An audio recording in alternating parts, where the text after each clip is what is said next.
Devils make a sneaky move, adding on to their center depth, something that should have been a focal point during the offseason. But did they get it right?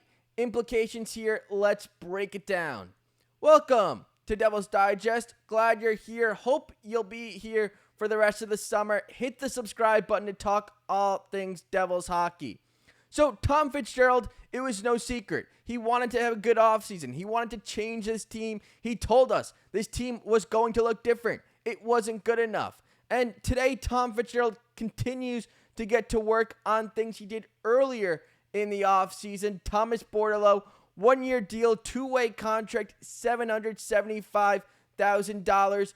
Came over earlier in the offseason in a one-for-one trade with Shane Bowers. I mean, you look at what the Devils were thinking here, what they maybe want to do. I mean, I know it's two players who haven't found full-time roles in the NHL.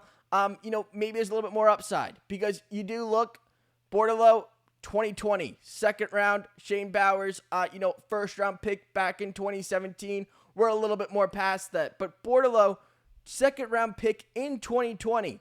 And when you look at Thomas Bordeleau's body of work and what he's done so far in the NHL, I mean, only 44 games, has found a tough time to completely crack San Jose's lineup.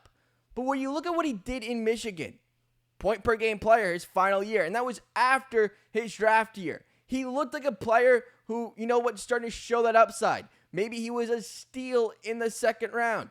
I mean, you look back at that Michigan team, I mean, that was a really, really good team.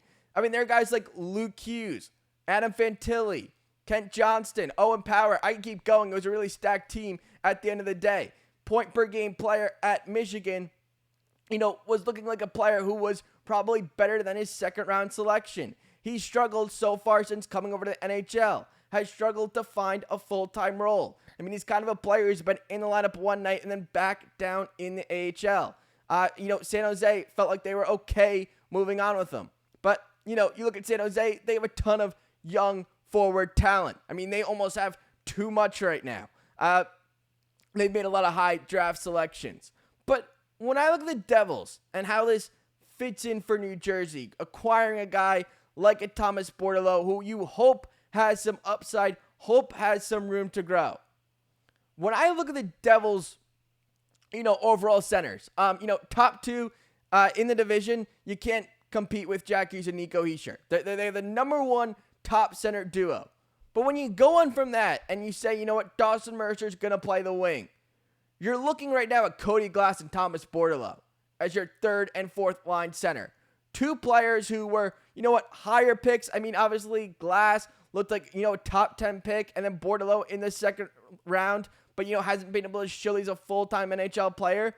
You're looking at two players who have not shown that they're full-time NHL players yet in their career. And, you didn't figure out your fourth line center all of last season. And that's what you're going to go with as your third and fourth line center. I mean, you have the advantage that no other team has. You have a Jack Hughes and Nico Hischier as your top two centers. And you're going to go and you're going to, just completely be arguably the worst team in the division in your bottom six at the center position. I mean, what are you doing here? Why is that the fix? Why does this make the most sense for New Jersey? I mean, because if you're not going to play Dawson Mercer as third line center, you're looking at two guys who have not found a full-time role in the NHL as your third and fourth line center. You don't know exactly what you're going to get out of them. I mean, when you look in your bottom six, I don't think you're looking as much for upside. I think you're looking at comfortability. I mean, the two players in Glass and Bordeleau, I don't think you look at upside to be a top six player one day. I mean, at Gritsuk, yes, you can play them there year one, but guys who have kind of cemented themselves as that's the best that they're going to get to, being in a bottom six role, I don't think you look upside at two positions that you struggled at last year. Third and fourth line center, you're hoping they can play that role. Cody Glass has never been a third line center on a team. Now you're looking for him to be the third line center, and Thomas Bordeleau, a fourth line center who struggled to make San Jose's lineup last year. That's Tom Fitzgerald's answer to the question he had, what is depth scoring? That's the answer. as of right now. Now, you look at what Tom Fitzgerald might be doing behind the scenes, and he might be going ahead and trying to acquire a third or fourth line center. Because when I look at that and I go, you know what, you're going with Glass and Bordeleau as your third and fourth line center, it's kind of an issue. It doesn't really make enough sense for New Jersey. It doesn't, you know what, get the full value out of Jack Hughes and Nico Hischier as your top two centers. I mean, maybe, you know, you're paying less in your bottom six, which is kind of what you want, but you don't want to be paying guys who you don't know what you're going to get out of them. You have no idea if this is going to work. Now, could Bordeleau, you know, just be on a two-way deal and they're going to go acquire another third, fourth line center and then he can come up and play up in the lineup? That could happen. But as of right now, we sit, you know, July 24th. That's not what's happening. What's happening right now is they're going to go Cody Glass and Thomas Bordeleau because I assume Dawson Mercer is going to play in the top six. He's played wing most of his career with New Jersey. I don't think they're just going to move him to center, especially when Tom Fitzgerald still has yet to acquire a top six winger. Now, that is fixable internally if guys like, you know what, Timo Meier can be good from the jump. Dawson Mercer, obviously, better season. Arseny Griciuk, I think, was a really good get.